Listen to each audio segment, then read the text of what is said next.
Ink skryf in Afrikaans webwerf www.ink.org.za April 2025 gedigte bronsklas wenner. Ons asem, ons paradys, uit die pen van Christa Diedriks.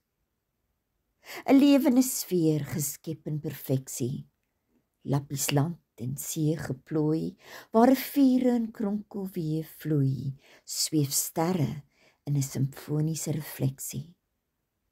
Ons aarde, ons asem, die bron van ons bestaan, 'n legkaart getooi in kleurharmonie, lewende wesens soos spikkels uitgestrooi, van kern tot kors uniek getooi, geveerde, melodieuse orkestrasie, ons aarde, ons asem, die bron van ons bestaan.